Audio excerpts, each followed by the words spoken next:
Pour plaisanter, un enseignant a demandé un jour au concierge noir de résoudre une série de problèmes de calcul.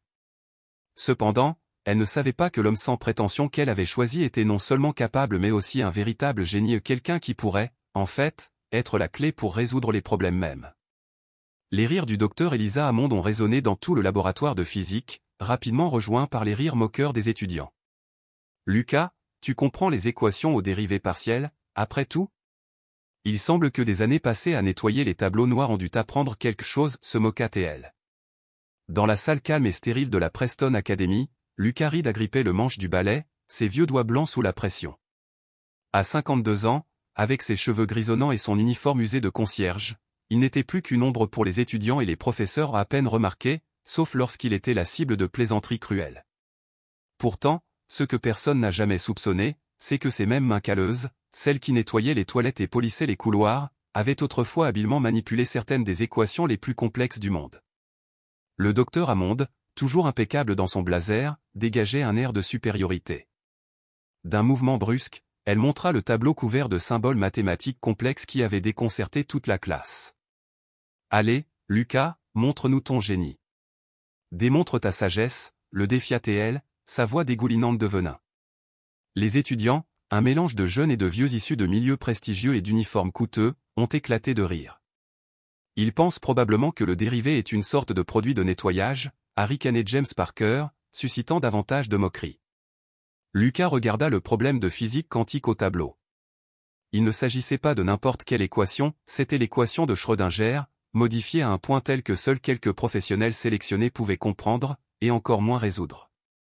Ce que les étudiants ne savaient pas, c'est qu'il s'agissait d'un problème sur lequel Lucas avait travaillé il y a des décennies dans un laboratoire éloigné, un problème qu'il avait contribué à développer. Il n'y a pas lieu d'être timide, a poursuivi le docteur Hammond, savourant chaque instant d'humiliation. Nous attendons tous avec impatience votre démonstration de génie.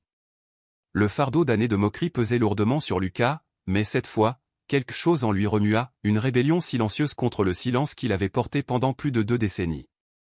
Ses yeux, autrefois allumés par la passion pour la science, avaient depuis longtemps masqué ce feu derrière un mur d'indifférence. Mais aujourd'hui, le voile semble se fissurer. Dans un coin calme de la salle, Sophie Chen, l'une des rares étudiantes boursières de la Preston Academy, observait l'échange avec un malaise croissant. Contrairement aux autres, Sophie avait toujours ressenti quelque chose de différent chez Lucas, quelque chose qui défiait sa position de simple concierge. Lorsqu'il regardait des équations ou des expériences scientifiques, il y avait une étincelle dans ses yeux qu'aucun agent d'entretien ordinaire ne devrait avoir. Lentement, Lucas appuya le balai contre le mur, ses mouvements délibérés. La pièce tomba dans un silence d'attente alors qu'il commençait à se diriger vers le tableau. L'expression du docteur Hammond passa de l'amusement suffisant à la confusion.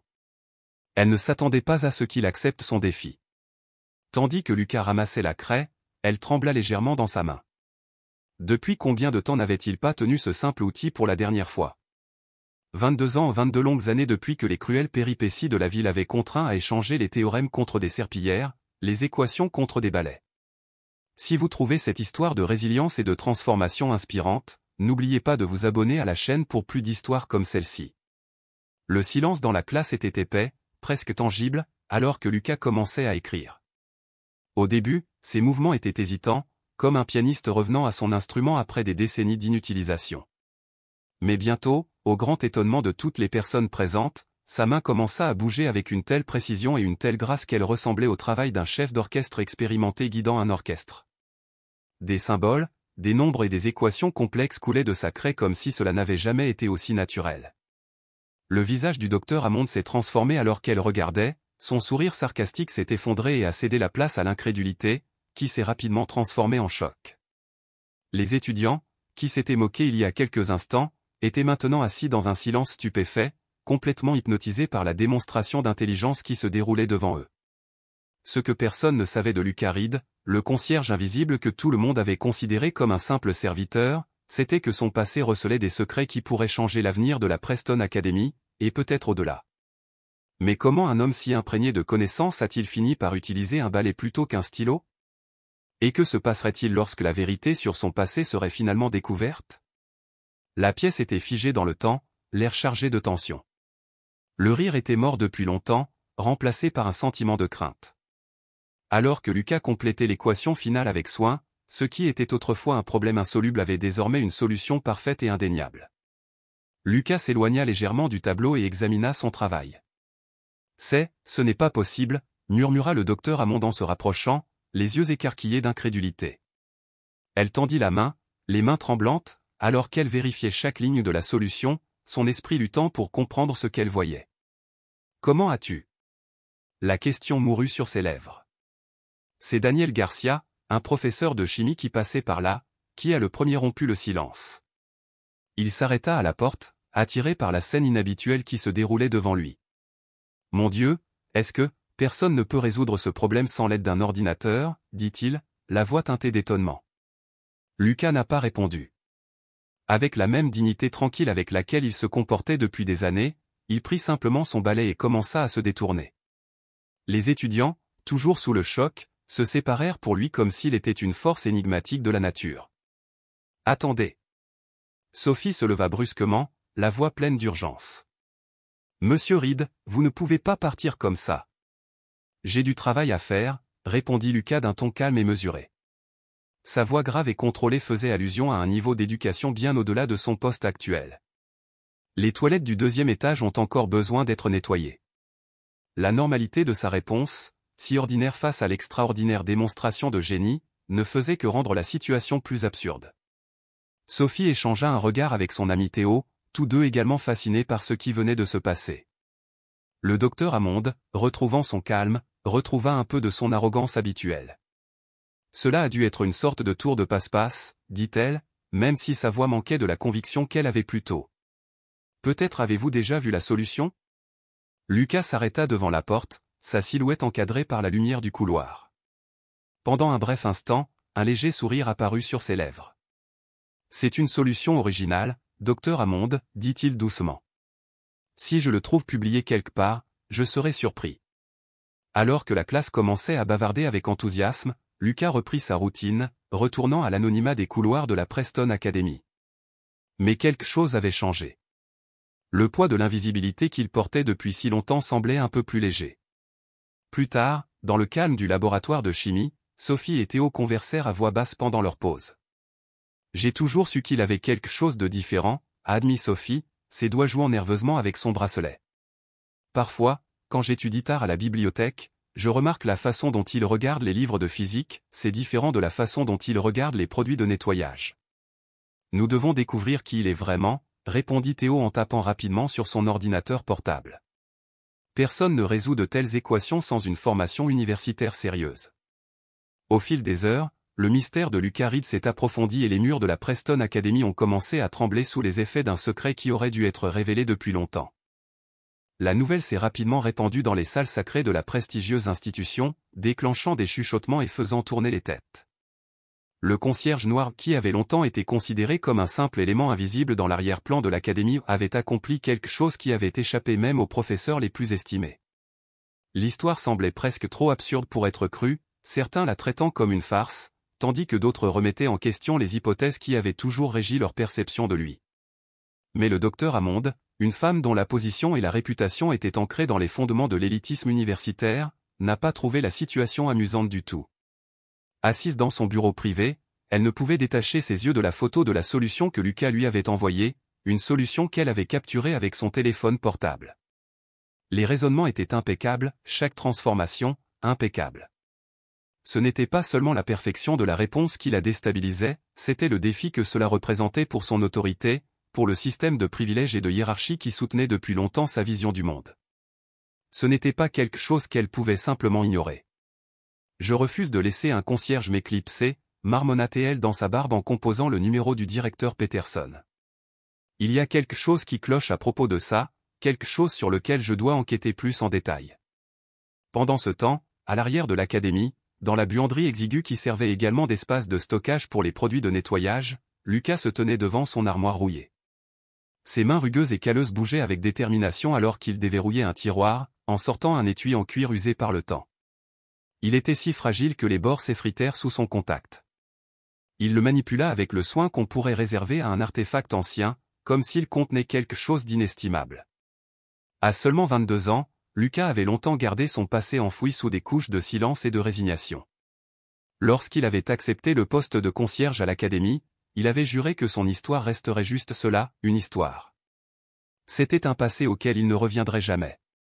Pourtant, aujourd'hui, la piqûre de l'humiliation publique avait ravivé quelque chose en lui ou une étincelle de dignité qui refusait de s'éteindre. Peut-être qu'il est temps, se dit-il doucement en ouvrant soigneusement l'étui en cuir.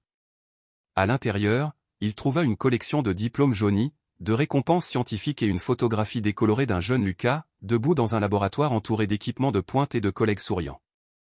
Les étudiants et les professeurs de la Preston Academy ne le savaient pas, l'homme qui nettoyait leurs toilettes et balayait leurs couloirs avait un passé bien plus extraordinaire qu'ils ne pourraient jamais l'imaginer. Et avec le premier pas vers la révélation de la vérité désormais franchie, Lucas savait qu'il n'y aurait pas de retour en arrière.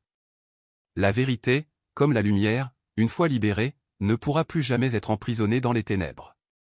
Le lendemain, lorsque le docteur Hammond entra dans son cabinet, elle fut confrontée à quelque chose de totalement inattendu, quelque chose qu'elle n'aurait jamais pu anticiper. Sur son bureau se trouvait un article scientifique, publié il y a plus de 20 ans, une théorie révolutionnaire qui avait fait des vagues dans le monde de la physique quantique. Alors que ses yeux parcouraient la page, son souffle se bloqua dans sa gorge et son visage se vida de toute couleur.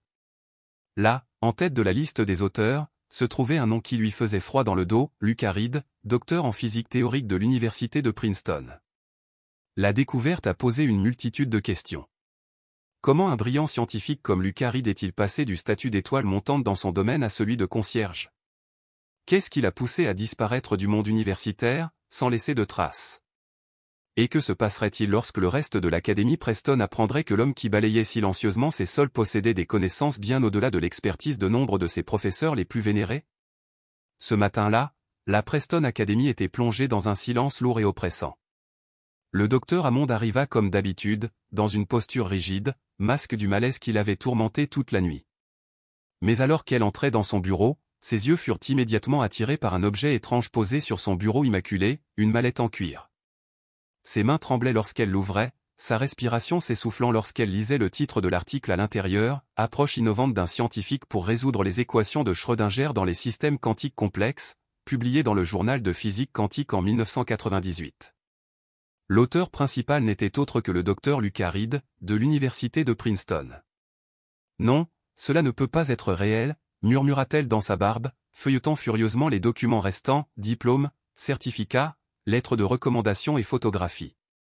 La preuve était indéniable. L'homme qu'elle avait humilié si publiquement n'était pas qu'un simple concierge. Il était une légende oubliée du monde scientifique. La porte de son bureau s'ouvrit lentement et Lucas entra, non pas dans son uniforme de concierge, mais vêtu d'une simple chemise et d'un pantalon sombre. Pour la première fois, le docteur Hammond remarqua sa posture droite, une dignité tranquille dans sa façon de se tenir, plus adaptée à quelqu'un habitué à diriger des laboratoires qu'à nettoyer les couloirs. « Je crois que nous avons une conversation à avoir, docteur Hammond, dit-il d'une voix calme et ferme. Sur tout le campus, le directeur Peterson avait convoqué une réunion d'urgence avec le conseil d'administration. Admin, Sophie et Théo avaient passé toute la nuit à rechercher et à rassembler des informations. Ils présentèrent alors leur découverte avec une urgence nerveuse. Le docteur Lucas Reed, explique Sophie, était autrefois l'un des physiciens théoriciens les plus brillants de sa génération. Ses travaux avaient révolutionné le domaine de la physique quantique et il était sur le point de recevoir le prestigieux prix Wolf de physique lorsqu'il disparut inexplicablement du monde universitaire en 2001. Ce qui s'est passé? A demandé le directeur Peterson, les sourcils froncés de confusion. Un scandale, répondit sombrement Théo. Il a été accusé d'avoir plagié son œuvre la plus importante. Ses récompenses ont été annulées et sa carrière anéantie du jour au lendemain. Et c'est le même homme qui travaille comme concierge. A demandé un conseiller incrédule. Non, hésita Sophie. L'accusation vient du docteur Walter Hammond, le défunt mari de notre professeur de physique. Un épais silence s'abattit sur la pièce alors que le poids de la révélation s'installait. Pendant ce temps, dans le bureau du docteur Hammond, 2 décennies de secrets et d'injustice étaient sur le point d'exploser en une confrontation inévitable. Vous et votre mari avez volé mon travail, dit Lucas, sa voix ferme mais portant le poids d'années d'angoisse réprimée. Vous avez utilisé votre pouvoir et vos relations pour me détruire. J'étais jeune, noir et issu d'une famille pauvre. Qui me croirait plutôt que le grand docteur Hammond et sa femme, héritière d'une dynastie universitaire? Le visage du docteur Hammond pâlit, mais son défi resta inébranlable. Vous ne pouvez rien prouver de tout cela, rétorqua-t-elle. Et même si tu le pouvais, ça fait si longtemps, qu'importe maintenant? Il n'a jamais été question de prouver quoi que ce soit, interrompit Lucas. C'était une question de survie. Quand j'ai tout perdu, ma carrière, ma réputation, ma dignité, j'ai dû accepter le premier emploi que je pouvais obtenir. Et vous savez ce que j'ai réalisé. Même si je récurais les sols, j'étais toujours le même homme. Mon esprit est resté le mien. À ce moment-là, un léger coup à la porte interrompit leur échange. Le directeur Peterson entra, suivi de l'ensemble du conseil d'administration. À la surprise générale, y compris James Parker, qui avait autrefois humilié Lucas, le réalisateur s'est tourné vers Lucas avec un nouveau respect. « Comment dois-je m'adresser à vous, monsieur Reed ? Mes excuses, mais je ne suis pas sûr du protocole approprié dans une situation aussi extraordinaire. » Lucas sourit faiblement. « Lucas fera l'affaire, directeur, répondit-il. » Le directeur hocha la tête, puis poursuivit, « Nous venons de recevoir un email fascinant.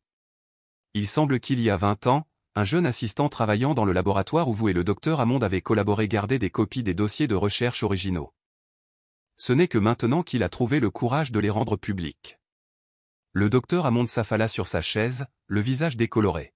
« Ce n'est pas tout, » ajouta Sophie, la voix remplie d'un mélange d'incrédulité et de triomphe. L'université de Princeton vient de rouvrir le dossier de plagiat contre le docteur Reed, citant de nouvelles preuves concluantes prouvant son innocence. James Parker, l'étudiant qui s'était autrefois moqué de Lucas, s'avança, le visage rouge d'embarras. « Monsieur Reed, je voulais juste m'excuser pour tout ce que j'ai dit hier, balbutia-t-il. Lucas croisa son regard avec des yeux bienveillants. « Merci, James. Mais sachez ceci, je n'éprouve aucun ressentiment. Les préjugés ne s'héritent pas. Ce qui compte, c'est de les reconnaître et de choisir de faire mieux. » Dr Reed, a poursuivi le directeur, au nom de la Preston Academy, j'aimerais vous offrir officiellement un poste au sein de notre faculté. Nous avons désespérément besoin de quelqu'un avec votre expertise et votre intégrité. Tous les regards se tournèrent vers Lucas, attendant sa réponse. 2 décennies d'injustice avaient enfin été reconnues, une vie de silence avait trouvé sa voie. Mais Lucas restait silencieux, le regard fixé sur le docteur Hammond, dont les mains tremblaient alors qu'elle s'apprêtait à parler. Finalement, Lucas rompit le silence. « J'ai quelque chose à vous montrer, » dit-il en se tournant vers le tableau. Avec une précision délibérée, il commença à écrire une série d'équations sur le tableau blanc des équations que seul le docteur Hammond pouvait peut-être pleinement comprendre. « C'est l'évolution de la théorie qui m'a été volée, » a-t-il expliqué. Pendant 2 décennies, Lucas avait gardé un secret que personne n'aurait pu imaginer. Ce qui semblait être l'aboutissement de son œuvre n'était en réalité qu'un début. Nuit après nuit, tout en nettoyant les pièces et en récurant les sols, il avait tranquillement avancé ses recherches. Et lorsque les équations sont finalement apparues au tableau, elles ont envoyé une onde de choc à travers la pièce. Les yeux du docteur Hammond s'écarquillèrent d'incrédulité et de reconnaissance. Ce qu'elle a vu n'était pas seulement une continuation de son propre travail, mais la dernière pièce du puzzle, la résolution d'un paradoxe qui lui avait échappé pendant des années. « Mon Dieu, murmura-t-elle, sa voix remplie de respect. Vous l'avez résolu, vous avez vraiment résolu le paradoxe ?» Lucas, avec une confiance tranquille, posa la craie et se tourna vers la pièce désormais silencieuse. Tous les regards étaient tournés vers lui, mais il n'était pas là pour profiter de la gloire de sa découverte. Non, ce moment était bien plus grand qu'un accomplissement personnel. « Alors, directeur Peterson, commença-t-il d'un ton froid et délibéré, à propos de votre offre, j'ai une contre-proposition. » La pièce resta immobile, l'air chargé d'impatience. Ce à quoi personne ne s'attendait, c'est que Lucas, après avoir été réduit au silence pendant 20 longues années, ne cherchait pas simplement à se venger. Il ne se contentait pas de récupérer ce qui lui avait été pris. Il avait l'intention de réviser tout le système qu'il avait presque détruit. La Preston Academy, longtemps synonyme d'élitisme, était sur le point d'être ébranlée dans ses fondements. Une révolution académique se préparait et personne ne l'avait vu venir. « Ma contre-proposition est la suivante, » continua Lucas, sa voix coupant la tension. « Je ne veux pas seulement un poste d'enseignant. Je veux créer quelque chose d'entièrement nouveau à la Preston Academy. Je propose un programme spécial de bourse pour les étudiants marginalisés dotés d'un talent exceptionnel en sciences. Et je veux que la moitié du financement provienne des fonds personnels de la famille Hammond. Le visage du docteur Hammond se tordit d'indignation, sa fierté visiblement blessée. C'est de l'extorsion, elle a craché. Lucas, inébranlable, croisa son regard. Non, Elisabeth, répondit-il calmement. C'est une restitution. Pas seulement pour ce que vous et votre mari m'avez volé, mais pour ce que vous avez refusé à d'innombrables jeunes esprits qui auraient pu bénéficier de mon travail au cours des 2 dernières décennies. Un mois s'est écoulé. Les retours de Preston Academy, autrefois remplis de la froideur du privilège, crépitaient désormais d'une toute nouvelle énergie. Dans ce qui était autrefois une ancienne salle de stockage, Lucas avait transformé l'espace en un laboratoire de physique de pointe, où un groupe d'étudiants de tous horizons travaillaient ensemble sous sa direction. Sophie Chen et Theo Williams, dont les parcours n'auraient pas pu être plus différents, ont collaboré en toute transparence avec James Parker, forgeant une alliance improbable mais puissante. Professeur Reed, dit Sophie, levant les yeux de l'expérience sur laquelle elle travaillait. Nous avons stabilisé l'équation, mais nous sommes toujours confrontés à un problème avec le vecteur quantique. Lucas sourit. C'était une expérience surréaliste de s'entendre appeler ce titre, professeur, après toutes ces années passées à récurer les sols et à se sentir invisible. N'oublie pas, Sophie, que le comportement quantique ne suit pas les règles conventionnelles. Parfois, nous devons abandonner tout ce que nous pensons savoir et simplement accepter la vérité. Ailleurs dans l'académie, un échange tendu se déroulait dans le bureau du directeur Peterson. Le docteur Hammond, son air habituel de supériorité remplacé par la résignation, signa silencieusement une pile de papier, les lèvres serrées de mécontentement. Je pense que c'est la dernière, annonça la réalisatrice Peterson en glissant encore une autre forme vers elle. Grâce à cela, le programme de diversité scientifique du Dr Reed est officiellement approuvé et financé pour les 10 prochaines années. Le visage du Dr Hammond s'assombrit, sa voix à peine au-dessus d'un murmure. Vous avez ruiné ma carrière. Non, Elisabeth, répondit fermement Peterson, le regard inébranlable. Vous l'avez fait vous-même lorsque vous avez choisi de bâtir votre succès sur des mensonges et des préjugés. Le Dr Reed a été extraordinairement indulgent, a-t-elle ajouté, ses mots débordant d'amertume. Les répercussions de l'histoire de Lucas se sont propagées bien au-delà des murs de la Preston Academy. C'est devenu une sensation nationale. Les journaux, les revues scientifiques et les émissions de télévision réclamaient des interviews avec l'homme qui était passé d'humble concierge à l'architecte du programme scientifique le plus révolutionnaire du pays. Un journaliste, désireux de comprendre comment Lucas avait réussi à poursuivre ses recherches malgré les obstacles, a demandé lors d'une interview au laboratoire Reed récemment inauguré, « Comment avez-vous continué pendant toutes ces années ?» Lucas baissa son regard sur ses mains, désormais propres et débarrassées des produits chimiques qui les avaient autrefois tachées. Mon esprit a toujours été libre, dit-il doucement.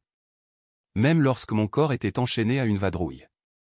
La nuit, pendant que je nettoyais des pièces vides, je résolvais des équations dans ma tête, visualisais des modèles quantiques. La dignité ne réside pas dans les titres ou les apparences, elle réside dans l'intégrité avec laquelle nous vivons notre vie. Dans la cafétéria de l'académie, James Parker était assis à côté de Sophie et Theo, le visage inhabituellement sérieux. Tu sais, commença-t-il, je ne t'ai jamais présenté mes excuses, Sophie. Sophie haussa un sourcil, visiblement surprise. Pourquoi? Pour toutes les fois où j'ai fait des blagues sur les étudiants boursiers, sur le fait que vous n'aviez pas votre place ici, a admis James, la voix teintée de regret. Theo, toujours optimiste, sourit et tendit la main. L'important, c'est que vous ayez changé. C'est ce que le Dr Reed nous a appris, il n'est jamais trop tard pour reconnaître nos erreurs et grandir. De retour au laboratoire, Lucas se tenait devant le tableau, contemplant sa dernière équation. Il s'agissait d'une théorie susceptible de révolutionner la physique quantique et peut-être, plus important encore, de débloquer de nouvelles technologies d'énergie propre. Une théorie qui aurait pu être découverte 2 décennies plus tôt, sans les préjugés et l'avidité qu'il avait retenus. Un léger coup à la porte interrompit ses pensées. C'était le docteur Hammond, qui paraissait désormais plus petite, plus fragile, sans sa présence imposante habituelle. « Puis-je entrer, docteur Reed ?» demanda-t-elle, sa voix presque méconnaissable dans son humilité. Lucas hocha la tête, l'étudiant avec un calme qu'elle ne comprendrait jamais complètement. Il n'y avait pas de triomphe à ses yeux, seulement une paix tranquille. « Je viens vous annoncer que je quitte l'académie, » commença-t-elle d'une voix hésitante. « Et, je veux m'excuser. Pas seulement pour ce que Walter et moi avons fait il y a 20 ans, mais pour ce que j'ai fait dans cette classe. Lucas la regarda longuement avant de parler. Vous savez, le pire de toutes ces années n'a pas été de perdre ma carrière, ni même d'être reconnu. C'était de devoir avaler ma fierté chaque jour pendant que des gens comme vous me traitaient comme si je n'avais pas d'importance, comme si mon existence ne méritait même pas le respect le plus élémentaire. Je sais que je ne mérite pas ton pardon, marmonna-t-elle, la voix chargée de regret. Lucas secoua doucement la tête. Il ne s'agit pas de ce que tu mérites, dit-il doucement. Le pardon n'est pas pour vous. C'est pour moi. C'est pour que je ne porte pas le fardeau du ressentiment pendant encore 20 ans. Alors que le docteur Hammond quittait la pièce, Lucas se tourna vers la fenêtre. À l'extérieur, le campus était animé par un groupe diversifié d'étudiants de tous horizons. Parmi eux se trouvaient les premiers bénéficiaires du programme de bourse Reed, des jeunes talentueux issus des communautés les plus marginalisées qui n'auraient jamais rêvé de mettre les pieds à la Preston Academy, et encore moins de faire partie de sa révolution académique. Parfois, Lucas se parlait à voix haute. La justice ne se présente pas toujours sous la forme que nous attendons. Parfois, elle arrive lentement, transformant le monde non pas par la vengeance, mais par l'opportunité. 6 mois plus tard, dans une salle comble, Lucas se tenait devant la foule, recevant enfin la reconnaissance qui lui avait longtemps été refusée. Le prix Wolf de physique brillait entre ses mains, mais la véritable victoire résidait dans les visages fiers de ses étudiants assis au premier rang, ceux-là même qui avaient contribué à rendre ce moment possible. La science nous enseigne, a déclaré Lucas dans son discours de remerciement, que la matière et l'énergie ne sont jamais vraiment détruites. Elles sont seulement transformées. Il en va de même pour notre dignité. Elle peut être supprimée, cachée, niée, mais elle ne peut jamais être détruite. Et lorsqu'elle est enfin reconnue, son pouvoir a la capacité de transformer non seulement une vie, mais des générations entières. Ce jour-là, le monde a appris une leçon inestimable, la véritable valeur d'une personne ne se mesure jamais par son titre, son apparence ou son statut social, mais par la force de son caractère et la grandeur de sa contribution à la création d'un monde meilleur. Si l'histoire de Lucas vous a ému, nous vous invitons à partager un moment où vous avez été témoin des préjugés vaincus par la vérité. N'oubliez pas de vous abonner pour d'autres histoires inspirantes qui nous rappellent le profond pouvoir de la résilience humaine face à l'adversité. Après tout, comme nous l'a montré Lucas, les plus grandes révolutions commencent parfois dans les endroits les plus inattendus, par ceux que le monde a essayé de rendre invisibles, mais qui ont refusé de disparaître.